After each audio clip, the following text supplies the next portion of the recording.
संपूर्ण महाराष्ट्रात आज निकालाचे सर्वांची चर्चा आहे। आज आपण बघतोय फुलंब्रीमध्ये मोठ्या प्रमाणामध्ये निवडणूक निकाल लागलेला आहे। आपण पाठीमागे बघू शकतो मोठ्या प्रमाणामध्ये मिरवणूकही चालू आहे। इकडे पाठीमागे सुद्धा मिरवणुकीचं हे दृश्य आहे। मोठ्या प्रमाणामध्ये फुलंब्रीमध्ये जे काही निवडून आलेले आहेत 13 पैकी 13 सदस्य हे उबाटा गटाचे आलेले आहेत। ह्याच दृश्य आपण बघणार आहोत फुलंब्रीमधून आणि फुलंब्रीमधलं हे चित्र आहे। नगराध्यक्षांच्या काय भावना आहेत, नगरसेवक निवडून आल्यानंतर त्यांच्या काय प्रतिक्रिया तेही जाणून घेणार आहोत।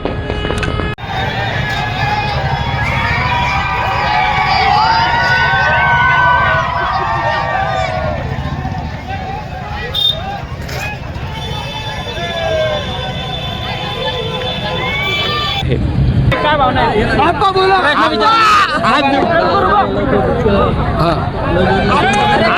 प्रचंड मतांनी निवडून झालेले आहे। काय तुमच्या भावना आहेत? आजचा जो विजय हा जनतेचा विजय आहे। जनतेने समोरच्या सत्ताधीशांना पराभूत केलं, सगळ्यांना पराभूत केलं आणि माझ्यासोबत महाविकास आघाडीच्या सर्व 12 उमेदवारांना विजय केलं। मी जनतेचे या ठिकाणी खूप खूप आभार व्यक्त करतो, धन्यवाद देतो। धन्यवाद।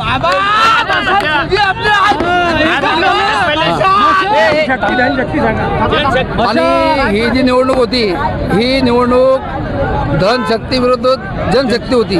आमचे सर्व उमेदवार गरीब परिस्थितीतले हलाखीतले उमेदवार होते, कोणीही धडधाकट नव्हतं आणि समोरच्याचे सर्व उमेदवार धडधाकट होती। मोठी ताकद सत्ताधीशांनी दिली, पण पूर्ण सत्ता उलटून पलटली।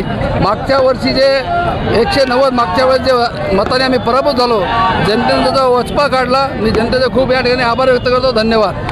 हा बघतोय आपण मोठ्या प्रमाणामध्ये जल्लोष चालू आहे। नगराध्यक्ष राजेंद्र ठोंबरे यांनी प्रतिक्रिया दिलेली आहे। आपण बघतोय की सध्या JCP असेल, काँग्रेस असेल, शरद पवार गट आणि जे निवडून आलेले आहे उबाठा म्हणजे ठाकरे गटाचा हा विजय आहे।